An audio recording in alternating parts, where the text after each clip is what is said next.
8-10 साल से हमारे मालेगांव में अब्दुल रहमान मासूम शाह इन्होंने बिरादरी के सरबराह बनने के लिए सारे हथकंडे इस्तेमाल कर वक्फ बोर्ड में एक गलत फैसला उनकी तरफ से उन्होंने दबाव डाल के लिया। उसके खिलाफ हम महाराष्ट्र के वक्फ ट्रिब्यूनल में गए। 1 साल में उसका निकाल लग गया। उस निकाल में जज ने एकदम क्लियर पोजीशन में तो हमारा एप्लीकेशन अलाउ किया और अब्दुल रहमान मासूम शाह के जो एप्लीकेशन थे उसको सबको रिजेक्ट किया, सेट असाइड किया। उसके बाद अंजुमन मुस्लिम शाह बिरादरी से अब्दुल रहमान मासूम शाह का कोई संबंध नहीं। उन्होंने जो चेंज रिपोर्ट दाखिल की थी, उस चेंज रिपोर्ट में जिन जिन डायरेक्टर के नाम उन्होंने ट्रस्टी बोल के नाम लिए थे, उन ट्रस्टियों ने एफिडेविट करके ये कोर्ट के सामने बोला है कि मीटिंग ही नहीं हुई। बिगैर मीटिंग के उन्होंने वो सारे दस्तावेज तैयार कर झूठे दस्तावेज तैयार कर कोर्ट ये वक्फ बोर्ड में दाखिल कर उनके तरफ से फैसला लिया था। उस फैसले को चुनौती देते हुए टोटल पेपर्स की छानबीन करने के बाद जज ने हमारे फेवर में फैसला दिया। वो दोनों एफिडेविट के मामले में भी जज ने जो एफिडेविट है उनको एक्सेप्ट करते हुए कि भाई ऐसी कोई मीटिंग ही नहीं हुई, ये जाहिर किया और कोर्ट का फैसला साफ और क्लियर है। उसमें उसके फेवर में जो वक्फ बोर्ड ने ऑर्डर्स किया था उसको सेट असाइड किया और रिजेक्ट किया। साबिक कारपोरेटर अतीक लोखंडवाला साहब, सईद भाई, शकील भाई, हमारे सदर काबिल अब्दुल रहमान साहब, जलगांव से आए हुए जाहिद भाई, धुलिये से आए हुए तजम्मुल दादा, वहाब हाजी, आरिफ हाजी और जलगांव से हुए जाहिद भाई के साथ आए हुए सभी साथी, हसन अली दादा, शान अली, इस्माइल भाई, अनवर भाई और आप सभी पत्रकार हजरात, मैं सबसे पहले हमारी दावत को कबूल करते हुए आपने यहाँ पर प्रेस कॉन्फ्रेंस में अपना वक्त दिया, मैं अंजुमन मुस्लिम शाह बिरादरी के तमामी जिम्मेदारान की तरफ से इलेक्ट्रॉनिक मीडिया और प्रिंट मीडिया का शुक्रिया अदा करता हूं। इससे पहले 1 साल पहले जून में हाजी अब्दुल रहमान मासूम अली साहब को वक्फ बोर्ड ने जो 2 चेंज रिपोर्ट दाखिल हुई थी, जिसमें हमारे डॉक्टर अमानुल्लाह शाह मरहूम की तरफ से एक थी और अब अब्दुल रहमान मासूम अली साहब की तरफ से चेंज रिपोर्ट थी। 2014 से तकरीबन 2 अहवाल पेश किए गए थे वक्फ बोर्ड में, लेकिन वक्फ बोर्ड ने पूरी तहकीकात न करते हुए हाजी अब्दुल रहमान की चेंज रिपोर्ट को मंजूर करते हुए उन्हें सदर डिक्लेयर कर दिया था। उसी के खिलाफ हम शेड्यूल 1 पर मौजूद हमारे काबिल अब्दुल रहमान साहब के तवस्सुस से हमने 3 जजों की बेंचेस वक्फ ट्रिब्यूनल कोर्ट में दावा दाखिल किया, अर्जी दाखिल की कि वक्फ बोर्ड ने जो फैसला दिया वो गलत है, अब्दुल रहमान शाह सदर नहीं है। जैसा कि आदेश में लिखा है 40 पेज के आदेश में कि 3 लोगों ने जो एफिडेविट दिए थे, नोटरी दी थी, ये उस वक्त के नोटरी दस्त है जिन लोगों को सूचना अनुमोदक बनाया गया था हाजी अब्दुल रहमान साहब ने। उन्हीं लोगों ने, सूचना अनुमोदक वालों ने बोले कि ऐसी कोई मीटिंग में हम लोग नहीं थे, ऐसी कोई सूचना अनुमोदक हमने नहीं दी। ये बताने का मतलब ये है कि कोर्ट ने अपने 40 पेज के जजमेंट में इन नामों का जिक्र किया है कि ये एफिडेविट जो दिए गए नोटरी दस्त, इसको कोर्ट ने एक्सेप्ट किया, जबकि यही नोटरी दस्त किसी वजह से इन्हीं लोगों से तैयार करके हाजी अब्दुल रहमान पहलवान ने भी दाखिल किए थे कि हमने जो एफिडेविट नहीं दिया। लेकिन कोर्ट ने ये पुराना 2014 का जो नोटरी था इसको एक्सेप्ट करते हुए ये माना कि हाजी अब्दुल रहमान ने ऐसी कोई मीटिंग नहीं ली है, एक ही घर में बैठ करके एफिडेविट के मुताबिक मीटिंग लेकर के खुद को सदर डिक्लेयर किए। और मुख्तार शाह का जिक्र किया गया कि मुख्तार शाह, सरदार शाह ने जो ऑब्जेक्शन दाखिल किया था कि उनका समधी, उनके समधी का भाई, उनके समधी के भांजे, उनके समधी के भतीजे, ये लोग सूचना अनुमोदक पर थे और ये लोगों ने घर में बैठ के हाजी अब्दुल रहमान पहलवान साहब को सदर बनाया।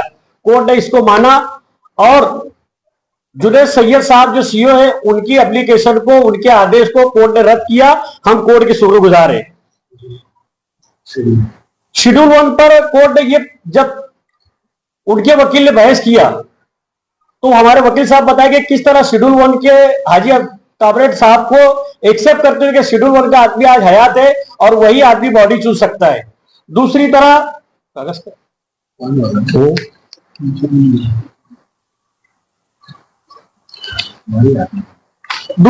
पहलवान साहब ने, हाजी अब्दुल रहमान ने उनकी प्रेस कॉन्फ्रेंस में बहुत सी बातें, बहुत से चीजें रखी। हमको लोगों ने कहा कि उस वक्त तो जवाब दिया जाए, लेकिन मौका नहीं था, हमने जवाब नहीं दिया। आज मैं आप लोगों को थोड़ा वक्त लूंगा, लेकिन उनकी पूरे प्रेस कॉन्फ्रेंस का जवाब मुद्दे से दूंगा। उन्होंने अपनी प्रेस कॉन्फ्रेंस में कहा कि हमारे बुजुर्ग हाजी फतेह मोहम्मद मेरे कोई नहीं है, लेकिन मैं उनकी इज्जत करता हूं। अगर आपके पास वो उस वक्त की प्रेस कॉन्फ्रेंस होगी तो ठीक है, आप मुझसे ले सकते हैं। इसी तरह उन्होंने हम लोगों को ब्लैकमेल करने के लिए कि हम किसी तरह के दबाव में आ जाए। ये वो कारपोरेटर थे, उस वक्त मेरी वालदा का इंतकाल हो चुका था। ये उन्होंने एक लेटर लगाया कारपोरेशन में कि मेरी वालदा के इंतकाल के बाद उनके परिवार ने उनकी पेंशन वगैरह ली, इसलिए चौकसी होना चाहिए। ये 27/5/2015 को उन्होंने लेटर लगाया। कारपोरेशन ने चौकसी करके जन्नाटेदार तमाचा रसीद करी कि इरशाद बी गफूर शाह के मरने के बाद कोई पेंशन कारपोरेशन ने नहीं दी। ये उसका सर्टिफिकेट है। जब मैं उनके दबाव में नहीं आया तो उन्होंने उनकी तंजीम के नायब सदर हाजी लतीफ पहलवान मेहुन बारेवाले साहब के जरिए जलगांव की शाह बिरादरी की स्कूल पर जिला कलेक्टर को बोलकर ये इंक्वायरी लगाई। ये 4 पेज की दस्तखत और ये लतीफ पहलवान साहब की दस्तखत से एक एप्लीकेशन दाखिल किया गया, जिस पर इंक्वायरी बैठी और इंक्वायरी मुकम्मल हुई। अल्हम्दुलिल्लाह जलगांव की स्कूल में, जो शाह बिरादरी की स्कूल है, जो डॉक्टर अमानुल्लाह साहब के जेर सरपरस्ती चलती रही, उसमें कोई भी क्लेम साबित नहीं हुआ, वहां भी वो की खानी पड़ी। इसी तरह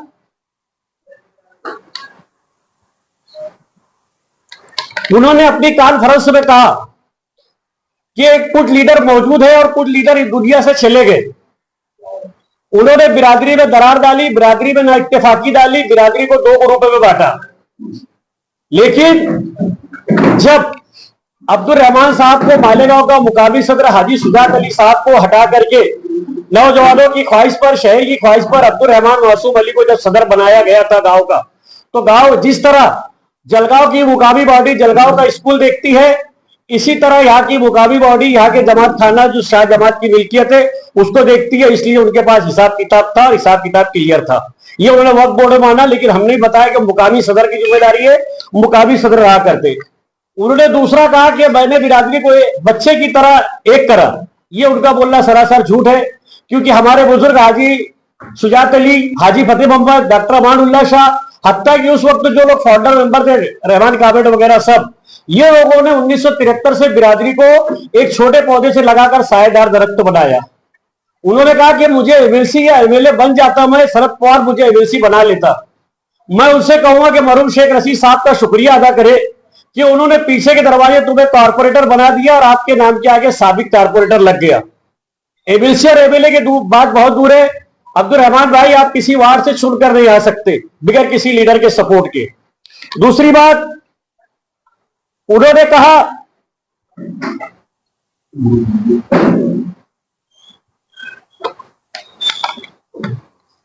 कि शाह बिरादरी को तरक्की से रोका गया। शाह बिरादरी के बेघर लोगों को शासन से घर मिलते, बच्चों की तालीम और तरक्की दी जाती। मैं आपके चैनल के माध्यम से उनसे सवाल करना चाहूंगा कि जब 1 साल पहले तुम्हें वक्फ बोर्ड ने सदर मान लिया था, तुम्हारी चेंज रिपोर्ट को कबूल कर लिया था, हम तो कोर्ट में स्टे लेने के लिए गए थे कि हमको स्टे दो कि ये सदर बन के काम ना करे। लेकिन मेहरबान कोर्ट ने जो कागजात देखे, वो कागजात देखने के बाद कोर्ट ने स्टे नहीं दिया और कहा कि ये केस चलने के काबिल, हम इसको चलाएंगे। वो केस 1 साल चला। 1 साल में तुमने बिरादरी के कितने बेघर लोगों को घर दिलाया, कितने बच्चों को वैलिडिटी कराई, कितने बच्चों को मुकामी प्रांत से या महाराष्ट्र के प्रांत और तहसीलदार से तुमने दाखिले दिलाए, ये बिरादरी को बताना चाहिए। कितने बच्चों को तुमने स्कॉलरशिप दिलाई, ये सब तुमने बिरादरी के लोगों को बताना चाहिए। इसी तरह उनका मकसद सिर्फ बिरादरी को जोड़ना नहीं था, ये उनका दावतनामा है जो वक्फ बोर्ड का सदर चुन लेने के बाद उन्होंने ये एक एजेंडा निकाला था। 6/4/2025 को उन्होंने एक मीटिंग जलगांव में रखी थी, लेकिन उसमें टोटल सवालात थे 9, जिसमें 6 नंबर का सवाल भी BY शाह स्कूल जो है जलगांव की, वो स्कूल पर कब्जा करना, वहां की मौजूदा बॉडी पर फौजदारी गुनाह दाखिल करना और वो स्कूल ताबे में लेना। जबकि मैं आपको बता दूं कि वक्फ बोर्ड में सिर्फ मस्जिद, मदरसा, दरगाह, खानकाए ये वक्फ बोर्ड के मातहत चलती है। स्कूल चैरिटी के बिस्तर के मातहत चलती है। वक्फ का स्कूल से कोई संबंध नहीं है, लेकिन इस एजेंडे के रूह से ये उनकी दस्तखत है।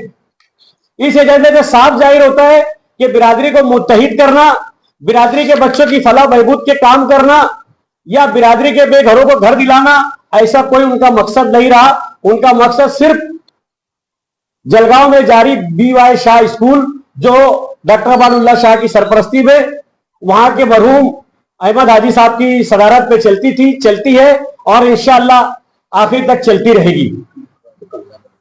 उस पर कब्जा करना, किस तरह वो स्कूल उन्होंने, आप वो इंटरव्यू उठाकर देख लीजिए, उसमें कहा है कि जो महाराष्ट्र का सदर रहेगा वही वहां का चेयरमैन रहेगा।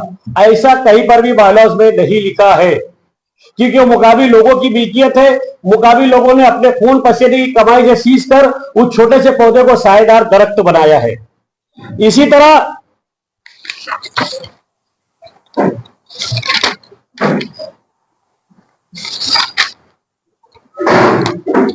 एक बात उन्होंने कबूल कर ली उसी प्रेस कॉन्फ्रेंस में कि 1973 से 94 तक डॉक्टर अमानुल्लाह शाह सदर थे, 94 से लेकर के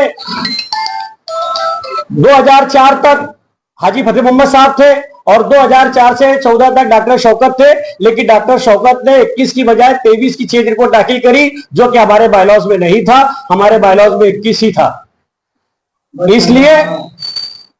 इसलिए हमारी चेंज रिपोर्ट जो मंजूर होना थी, उनकी चेंज रिपोर्ट मंजूर नहीं हुई डॉक्टर शौकत साहब की, और डॉक्टर अमानुल्लाह शाही सदर रहे 1973 से लेकर आज तक, जिसको हमने कोर्ट में साबित किया कि शेड्यूल वन पे डॉक्टर साहब थे और आज शेड्यूल वन पे कामरेड रहमान शाह साहब है। मैं आपके चैनल के माध्यम से एक बार और बताऊंगा कि अगर वाकई अब्दुल रहमान मासूम अली साहब बिरादरी की तय हमदर्द है, बिरादरी के बच्चों के मुस्तकबिल को लेकर फिक्रमंद है, बिरादरी के बेघर लोगों को लेकर फिक्रमंद है, बिरादरी की गुर्बत को लेकर फिक्रमंद है, तो मैं आपके चैनल के माध्यम से उनसे गुजारिश करूंगा कि अब जो कोर्ट ने ऑर्डर किया है, आपके जुनैद सैयद साहब के 27 जून के आदेश को रद्द किया, इसका मतलब आप सदर नहीं रहे, तो अब आप खामोश रहिए। अब देखिए कि बिरादरी का किस तरह का फायदा हम लोग करते हैं, क्योंकि एक साल आपको बिरादरी ने भी मौका दिया, वक्फ बोर्ड ने भी मौका दिया, ट्रिब्यूनल कोर्ट ने स्टे नहीं दिया, उसने भी मौका दिया कि एक साल आप बिरादरी की फलाह बहबूद के काम कर सको। लेकिन आपने बिरादरी की फलाह बहबूद के काम नहीं किए। सिर्फ जलगांव के स्कूल किस तरह कब्जे में आए, वहां के जिम्मेदारों पर किस तरह केस हो और किस तरह हम लोग हेरेसमेंट हो, यही अर्जियां तो करते रहे, जिसका सबूत मैंने इलेक्ट्रॉनिक मीडिया के सामने रख दिया। तो मैं उनसे फिर गुजारिश करूंगा कि आप कोई फिर ऑब्जेक्शन वाली बात या फिर कोई चेंज रिपोर्ट पर चेंज रिपोर्ट दाखिल मत करो। देखो हम लोग भी क्या करते हैं। अगर तुम्हें वाकई बिरादरी की हमदर्दी है, बच्चों के मुस्तकबिल की फिक्र है, तो आओ काम करो मिलकर। हम जो बिरादरी के लोग काम कर रहे हैं वो देखो कि वाकई बिरादरी की फलाह बहबूद के काम होते कि नहीं होते। ये साबिक सदर बल्दिया और अज्जू संघर्ष समिति के सदर अज्जुल मुस्लिम शाह बिरादरी का इनको सदर बनाया गया। इनके तजुर्बा और हमारे साथ तालीमी याफ्ता जुड़े हुए लोगों की रहनुमाई में हम किस तरह बिरादरी को फलाह बहबूद के काम तक पहुंचा सकते हैं, वो तुम देखो। अब अगर तुमने कोई चेंज रिपोर्ट दाखिल की या तुम हाईकोर्ट में इसको चैलेंज किया, तो इसका मतलब साफ है कि आपको सिर्फ स्कूल पे कब्जा करना है, बिरादरी से आपको कोई हमदर्दी नहीं है।